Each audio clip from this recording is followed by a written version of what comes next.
Welcome to Gold Journal's Indian Premier League cricket match review.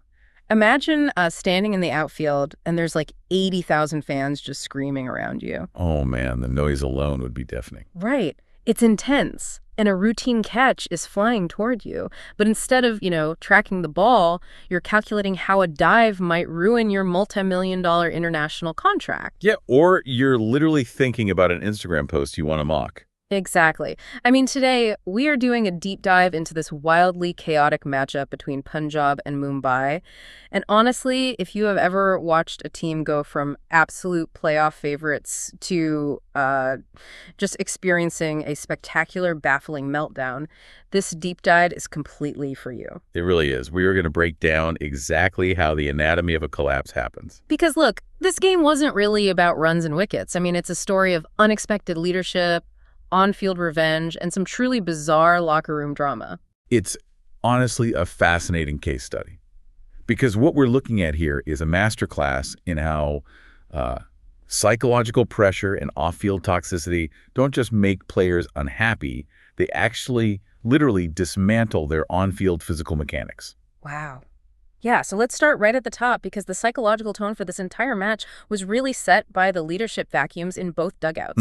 Absolute vacuums. Like, look at Mumbai first. They walked into this missing their regular powerhouses. No Hardik Pandya, no Suryakumar Yadav. I mean, that is a massive chunk of their core identity. Just poof, completely gone. Right, which in a normal franchise, that would trigger an immediate panic response. Right. The strategic playbook usually just gets thrown out the window and your tentpole players disappear like that. But instead, Jasprit Bumrah steps up as captain. And this wasn't just him, keeping the seat warm. This was a dream debut for Bumrah. It was spectacular. Yeah, and what's wild about this is that he had previously been bypassed for this exact role.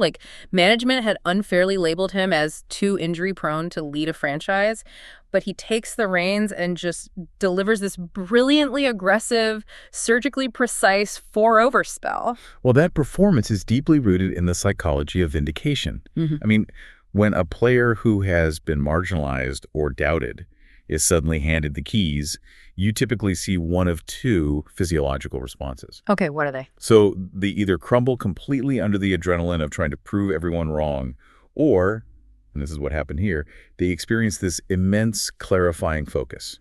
Oh, interesting. So Bumrah clearly experienced the latter. Exactly. He didn't have to overthink his field placements or his line and length. He just, he operated in a complete state of flow. It's like having two different types of substitute teachers, right? Yeah. One walks in and immediately commands respect from the classroom, which is Bumrah. But then you look across the pitch at Punjab's captain, Shreyas Iyer, and the contrast is just jarring. Oh, it's night and day. Here is a guy who was once seriously discussed as a future Indian national captain.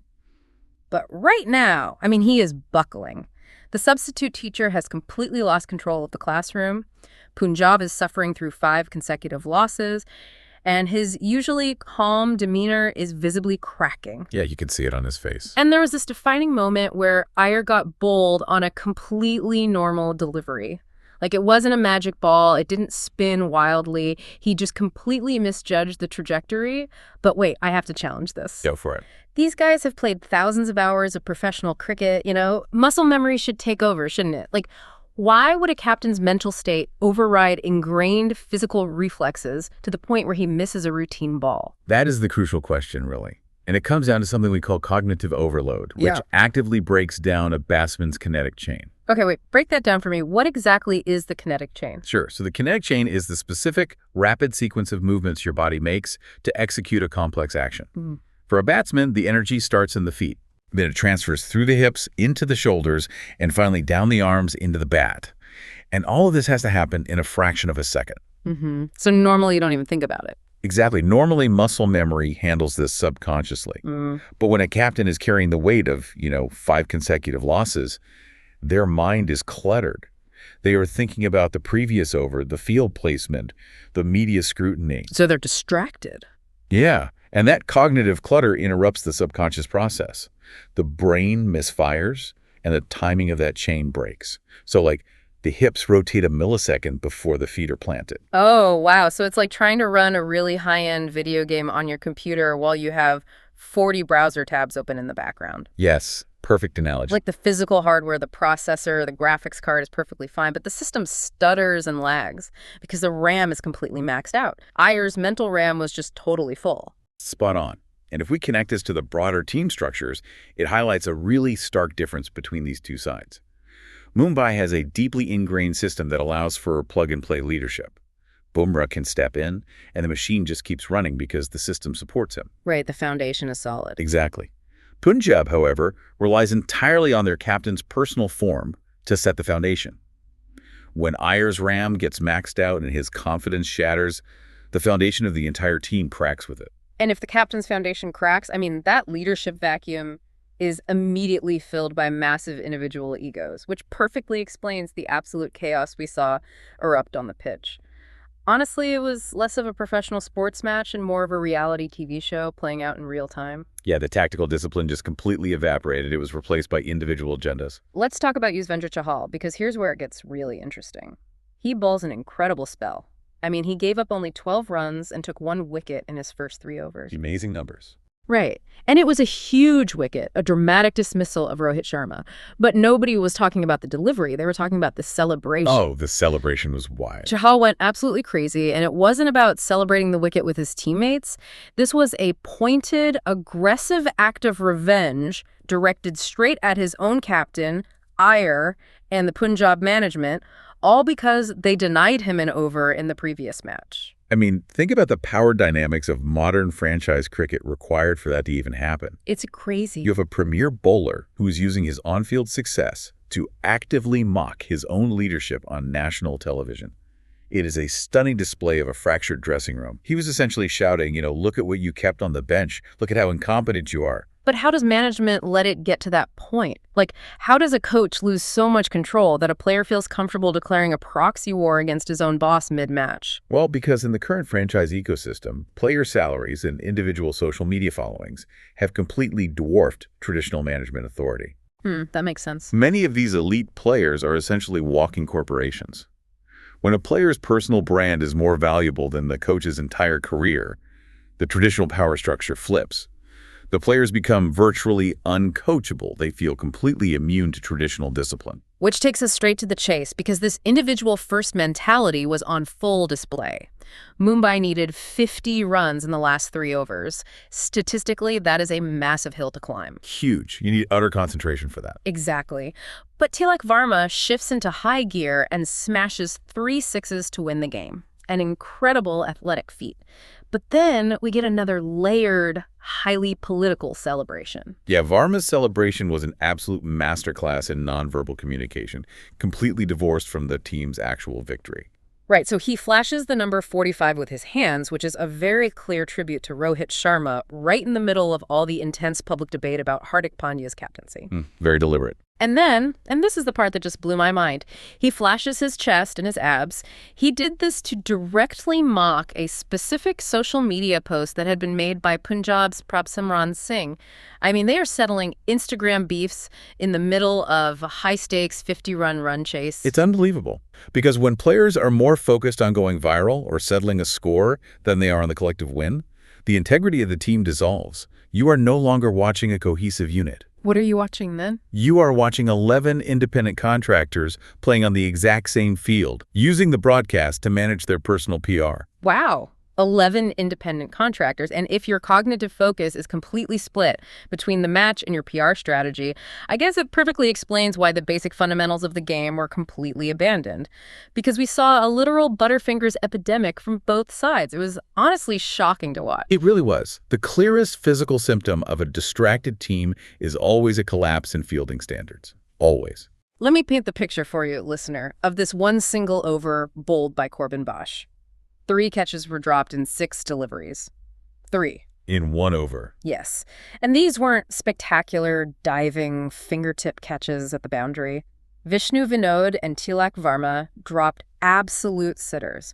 The ball popped right out of their hands, and to make it worse, went over the rope for 6s. Ouch. And then Naman Dir dropped his 8th catch of the season. 8th. Well, from a biomechanical standpoint, dropping a sitter is almost always a failure of visual concentration, not hand technique. Okay, how so? Catching a cricket ball, requires your eyes to track a small object moving at high velocity all the way into your palms. If your brain is distracted by personal beefs, by the score, or just a general lack of mental presence, you take your eyes off the ball a millisecond too early to look at where you're going to throw it. Ah, so you're not looking at it when it hits your hand. Exactly. Your hands just close on empty air. It really felt contagious. But the most baffling moment for me was Raj Bawa. Here is a guy with incredible athletic ability. He actually took a brilliant flying catch later in this very match. Yeah, that was a great catch. But earlier, he dropped an incredibly easy one. And instead of being frustrated or apologizing to his bowler, he was just sitting on the ground laughing about it. That drop cost his team 2 crucial points. Well, the laughter is a classic psychological defense mechanism. Really? Just to brush it off. Yeah, it's a way of signaling to everyone watching, I don't actually care, so this failure doesn't hurt me. Yeah. But there is a much broader systemic issue at play here than just split focus or defense mechanisms. We are seeing a trend across the entire tournament where players are actively refusing to put their bodies on the line. Yes. I noticed this trend in the data from this season. Players are visibly hesitating to dive for the ball. And the reason?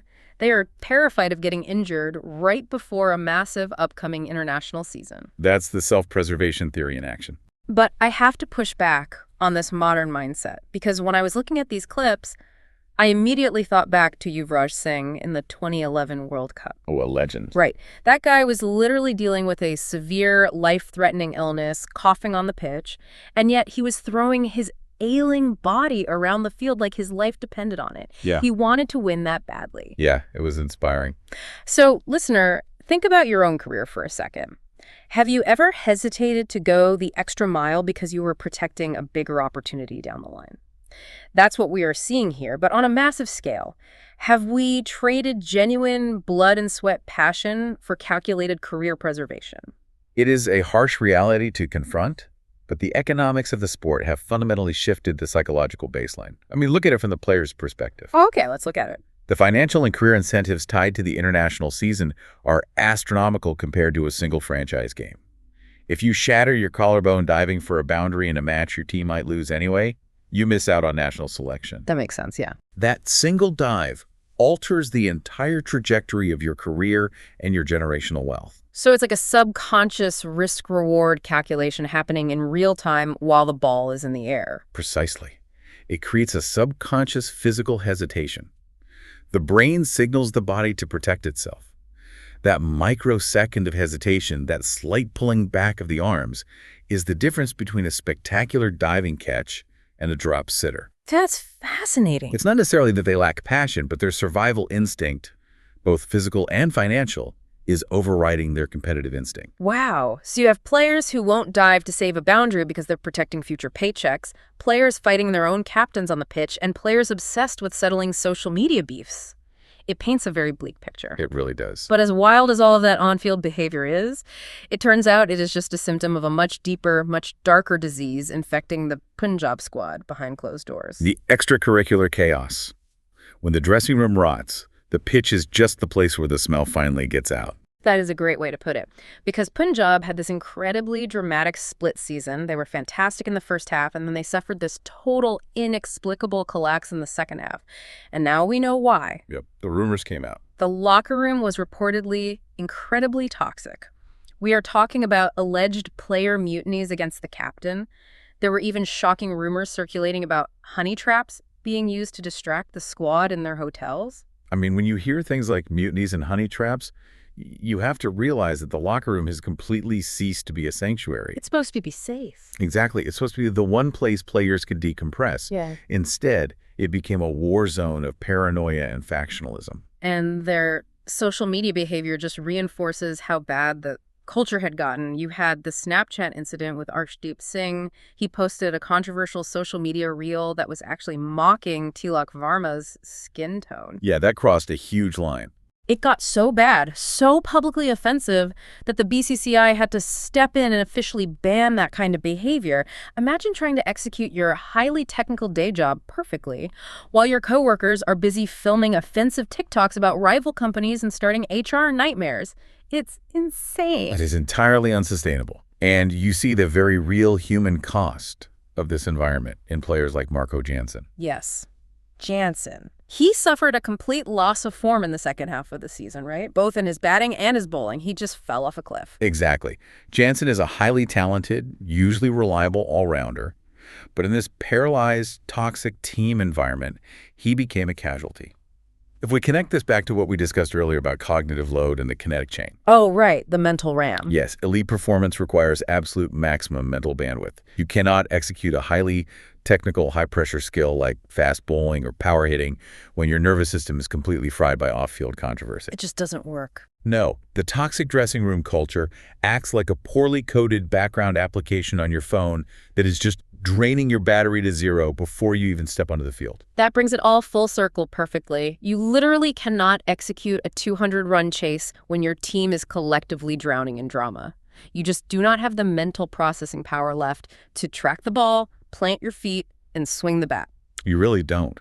The game is played out there on the grass, but the foundation of every victory or defeat is built in the dressing room. Okay, we have covered some incredible ground today. Let's look at the big picture for you listening. On one side, we saw Mumbai demonstrate that if you have true systemic team depth and a resilient, focused leader like Bumrah who can step into a vacuum without hesitation, you can overcome missing your absolute biggest superstars. The system protects the players. It was a triumph of structure and focus over circumstance. Exactly. And on the flip side, Punjab proved that you can have all the raw athletic talent and financial backing in the world, but it means absolutely nothing if your dressing room is toxic, your players are distracted by personal agendas, and your captain is crumbling under the mental weight of trying to manage unmanageable egos. Which leaves us with a fascinating, somewhat uncomfortable question to mull over. Let's hear it. If franchise cricket is increasingly becoming a purely individual exhibition where players prioritize self-preservation for national duty and use the games merely to boost their personal social media brands, how long until the economic bubble bursts? Oh, wow. Like how long until the fans, the ones actually funding these multi-million-dollar contracts, realize they are pouring their passion and money into cheering for a corporate logo while the players are really only playing for themselves? Oof. That is a heavy but incredibly necessary question to end on. It really brings us back to the anatomy of a collapse. When the shared game plan dissolves into everyone just looking out for their own brand and their own future, you weren't a team anymore. You're just a group of individuals waiting for the structure to fall apart. And on that note, thank you. See you soon with upcoming matches.